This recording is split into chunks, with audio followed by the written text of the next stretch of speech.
Yo, balik lagi sama gue di channel Bermatin. Dan ya, pada kesempatan kali ini gue mau mengupdate lagi seputaran Bitcoin, teman-teman. Jadi kemarin juga sudah saya sampaikan untuk update Bitcoin terakhir ya, kemarin. Jadi memang informasi kemarin itu balik lagi bukan untuk menakut-nakuti teman-teman, tapi untuk lebih prepare kalau memang Bitcoin masih bisa lanjut turun ke kisaran berapa sih, gitu ya. Oke. Jadi untuk awal video ini akan saya bahas dulu untuk di XY ya. Jadi ini adalah dolar indeksnya, teman-teman. Jadi memang terakhir kali kan dia ataupun kita berharap lah ya, dia terbentuk double top ya kan. Ini top. Sementara ini top 1 and then potentially top kedua, kemudian dia double top gini kan, kurang lebih seperti itu. Makanya kalau misalkan harapannya terjadi seperti itu, ya Bitcoinnya bisa lanjut naik lagi gitulah kan, kurang lebih seperti itu. Yes, jadi memang kemarin itu kalau misalkan kita lihat lebih detail lagi, maybe kita turun time frame ke time frame 1 jam ya. Yes, dia adanya rejection nih, teman-teman. Kita bisa lihat kita bisa lihat di sini ya. Ini akan saya kecilin dulu. Nah, dia adanya rejection, ini adalah high sebelumnya and then dia saya geser nih, retest lagi ya, kemudian dia berangsur turun gitu kan. Ya. Tapi ya setelah Jerome Powell speech ya, dia malah melanjutkan penguatan lagi ya, nguat lagi, testing lagi nih ya di highest terakhirnya dia di sini tuh ya, akan saya tandain, dan akhirnya dia mampu nge-spike lebih ini ya sampai 109,4. Nah, ini udah tertingginya gitu ya. Dan apakah masih bisa lanjut naik lagi gitu ya? Ya masih bisa. Maka coba kita lihat ke time frame 4 jamnya. Nah, di sini akan saya menggunakan lagi bantuan kakek Fibo, teman-teman ya. Dari swing high-nya dia ke swing low terakhirnya dia ya, di sini di box warna hijau ini ya. Ini adalah menjadi area support and then resistance sebelumnya. Ini akan coba saya pasin di sebelah sini and then yes ya. Jadi next target itu di retracement 1,6 di sini, teman-teman, atau di sekitaran 112,17 ya untuk di XY-nya. Jadi let's say dia masih melanjutkan penguatan ya. Next target ke sini. Berarti apa? Ya berarti untuk cryptocurrency ya, khususnya cryptocurrency ya juga akan terdampak gitu ya, masih bisa lanjut koreksi lagi, teman-teman ya. Jadi kalau misalkan dia ngejar ke kisaran itu ya, potensialnya setelah dia ngejar ke area situ ya adanya rejection lah, semoga seperti itu. Makanya nanti kalaupun dia udah ngetes kisaran sini kemudian dia mendapati rejection and then koreksi terlebih dahulu, maybe ngetes ke box warna coklat ini lagi gitu ya. Let's say dia penguatan kemudian koreksi lagi gitu kan. Nah, itu adanya potensi untuk market crypto at least bisa rebound kembali setelah kena dampaknya gitu ya, koreksi gitu. Jadi memang ini menjadi next target. Mungkin harus lebih sabar dulu ya buat teman-teman yang ngarepin Bitcoin lanjut naik dan lain sebagainya. Mungkin kita kalau lihat dari segi di XY-nya ini sendiri masih bisa lanjut naik, maybe ke kisaran sini. Nanti setelah dia mencapai kisaran sini, kemudian kita lihat adanya rejection. Nah, itu adanya peluang untuk kita lihat Bitcoin ataupun altcoin yang lainnya itu mengalami kenaikan atau rebound gitu ya. Palingan ini kalau misalkan pandangan saya mengenai di XY. Next, ini untuk si USDT dominance time frame 30 menit, time frame kecil ya. Jadi memang kemarin itu terbentuk seperti a falling wedge pattern and then yes, dia mampu breakout ya. Kemudian di sini setelah dia breakout dia ngetes ya ke kisaran highest terakhirnya dia. Di sini akan saya tandain juga ya, di highest terakhirnya dia di sini ya. At least di kisaran sini nih. Ya, dia ngetes lagi setelah breakout, kena rejection, turun lagi ya. Setelah dia turun ya, dia ngetes lagi nih di area support terakhirnya dia. Kita bisa nih di sininya. Nih, support di sini dia ngetes, kemudian mendapat reaction, kemudian melanjutkan penguatannya kembali. So, sekarang ini yang benar-benar perlu diperhatikan, kita coba geser ya ke time frame 4 jam biar lebih enak lagi ngelihatnya. Ini falling wedge time frame kecil akan saya hapus dulu aja. Dan ya, jadi memang di area box ungu ini kan menjadi next targetnya setelah dia mampu break dari si bull flag pattern gitu ya.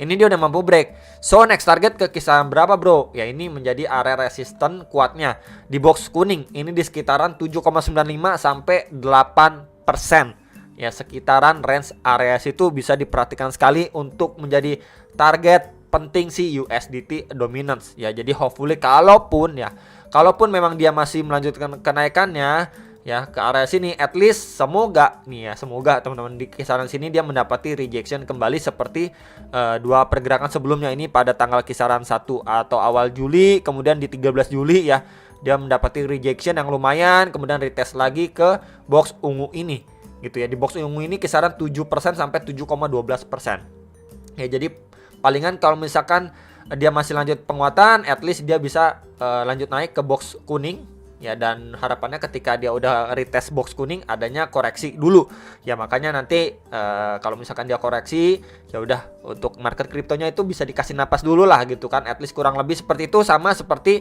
di XY nya nih, dia masih bisa lanjut penguatan kemudian koreksi ya, kurang lebih seperti itulah gambarannya teman-teman ya untuk worst case scenario khususnya di market kripto ya. Jadi memang kita harus prepare for the worst, mungkin lebih bersabar dulu gitulah ya. Next ini untuk Bitcoin ya secara daily time frame. Jadi memang dia udah breakdown ya. Ini jelas banget udah breakdown dari trendline garis warna kuning dan juga box warna ungu yang dari kemarin kita bahas nih ya, di sekitaran 20.600-an, 20.700-an dolar. Dia sudah breakdown, and then dia udah dekat sekali nih dengan area yang kemarin itu sudah saya bahas ya, di sekitar 19 ribuan dolar gitu ya. Ini akan coba saya tandain, dan boxnya box warna putih ya, nih kurang lebih seperti ini. Jadi secara daily kita bisa perhatikan terlebih dahulu range area sini. Kalau untuk outlook yang ini ya, ini kan dia bikin telltale candle lumayan panjang nih ya. Jadi mungkin akan saya sedikit extend ya. Bisa aja nanti kan dia secara ini kan time frame daily nih ya, bisa aja dia bikin jarum-jarum seperti ini gitu ya, kemudian baru mantul lagi dan lain sebagainya gitu ya.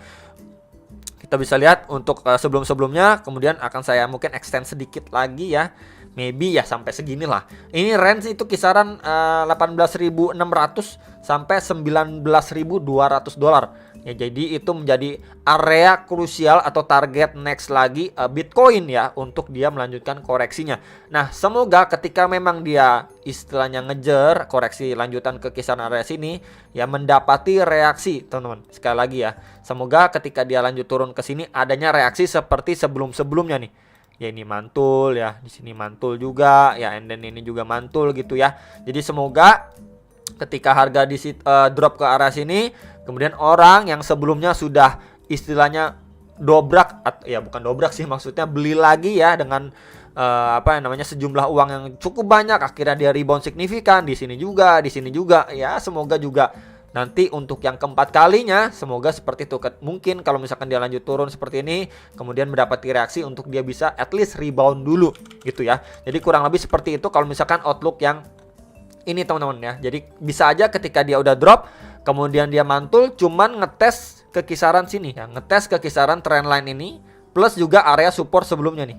Ya maybe di kisaran 20.600, 20.800 atau bahkan di sekitaran 21.250 dolar. Jadi let's say di kisaran-kisaran area itu istilahnya masih possible ya digapai sama si Bitcoin kalau memang skenario ini yang terjadi teman-teman. Jadi ini adalah kenaikan yang wajar. Kita nggak ngomongin yang muluk-muluk bisa 30.000 dan lain sebagainya. Jadi ya ini dulu aja lah concern kita untuk jangka pendeknya. Next untuk skenario ini ya, yang dari Rising Wedge kemudian ABC corrective pattern ya, dia udah dekat juga dengan target koreksi yang tadi sudah saya bahas, at least kurang lebih sama juga ya teman-teman target penurunannya. Semoga kalau memang ini menjadi next target koreksi kemudian mendapati reaksi ya dari buyer-buyer sebelumnya ya, hopefully dia bisa melanjutkan penguatannya dengan target kenaikan nanti akan kita update lagi gitu ya. Palingan itu dulu untuk secara beberapa outlook yang sering saya infokan. Next ini pembahasan terakhir ya untuk si Bitcoin. Ini secara time frame 15 menit, time frame kecil, melanjutkan informasi kemarin. Jadi memang terakhir kali kemarin saya bahas ya, dia bergerak di dalam triangle pattern ini. Ini garis putus-putus, coba akan saya lebih ganti polanya kayak gini lah ya teman-teman. Jadi kalau misalkan dia breakdown pun maksimal ke kisaran target ya secara pattern ya, 19.690 dolar atau sekitar 19.700. Tapi kalau dia mampu breakout, benar-benar breakout, target maksimalnya itu di kisaran 20.360 ya sampai 20.400 dolar. Itu juga kita bisa lihat week terakhirnya dia ketika rebound kecil. Cuman dia terbreakdown ya, kita bisa lihat terbreakdown. Ini akan coba saya hapus dulu ya target-targetnya. Dia terbreakdown teman-teman dan retest lagi nih di area lowest terakhirnya dia di sini. Kita bisa lihat ya, clear. Ya, dia ketika breakdown ngetes di sini mendapati reaksi, kemudian dia going up lagi, retest lagi nih. Ya di resistennya yang sebelumnya kan triangle pattern nih. Ya ini mungkin boxnya akan saya ganti deh biar nggak pusing lihatnya. Nah, warna hijau ya, teman-teman. Nah, kemudian di sini kita mendapati dia false break kembali seperti sebelumnya nih, false break, and then ini false break juga udah lewat tapi nggak lama langsung ditekan mundur lagi. And then ya kita bisa lihat ya dia drop lanjut drop lagi sampai kisaran 19.500-an dolar, kemudian dia sekarang ini posisi lagi naik itu ya. Dan ya kita bisa lihat ini naiknya pun dia lagi retest ya beberapa kali di area sebelumnya ini. Ini kan coba akan saya hapus dulu biar nggak pusing gitu ya. Ya, sebelumnya kita bisa lihat area sini sebelumnya menjadi area support, and then di flip menjadi resistance ya. Jadi kita bisa lihat pergerakan Bitcoin terakhir kali setelah dia breakdown, kemudian dia mantul dari area sini belum benar-benar mampu di break. Ini di kisaran 19.800 sampai 19.900 dolar ya. Ini coba akan saya extend sedikit, 19.900 dolar. Ya, sekitaran kisaran area sini lah ya. Ini belum benar-benar mampu di break sama si Bitcoin. Ya, kemudian kalau misalkan saya bantu lagi atau tambahkan lagi ya dengan kakek Fibo ya dari swing high ke swing low-nya, dan ya kita mendapati golden ratio di situ ya di retracement 0,5 dan 0,6 ya di sini. Ya, jadi memang box putih ini yang saya tandain ini berada di antara retracement 0,5 dan 0,6, itu di range kisaran 19.830 sampai 19.912 dolar. Jadi di situ adanya confluence of resistance. So, kalau misalkan dia udah drop seperti ini ya, kemudian dia mantul ya dan ketahan ketahan di golden ratio Fibo, dan juga dari kita lihat pergerakan sebelumnya ini kan menjadi support dan menjadi resistance, dan kita lihat sekarang ini dia lagi sideways ya. Kalau memang dia malah sideways seperti ini nggak mampu break, and then next potentially bisa aja dia lanjut drop lagi, ngetes lagi di low sebelumnya di kisaran 19.500 dolar. Ya, jadi ini untuk worst case-nya kalau memang dia nggak mampu break, teman-teman. Ya, kalau misalkan dia mampu break ke kisaran berapa, bro? Nah, ini lagi ngetes lagi kisaran 20.000 sampai 20.100 dolar. Ya, itu menjadi next target kalau misalkan area box putih ini mampu di break sama si Bitcoin. Kalau nggak mampu ya dia lanjut koreksi lagi, ngetes di lowest sebelumnya atau terakhirnya di kisaran 19.500 dolar dan berpotensi membentuk yang namanya double bottom untuk short termnya kalau memang hal seperti ini yang terjadi. Ya, jadi palingan itu aja teman-teman pembahasan tambahan untuk Bitcoin secara time frame kecilnya 15 menitnya. Kalau misalkan kita lihat seperti ini, semoga bisa membantu dan bermanfaat. Jangan lupa juga untuk analisa kembali sebelum make decision atas transaksi kalian masing-masing, dan sampai jumpa untuk next video. Salam profit.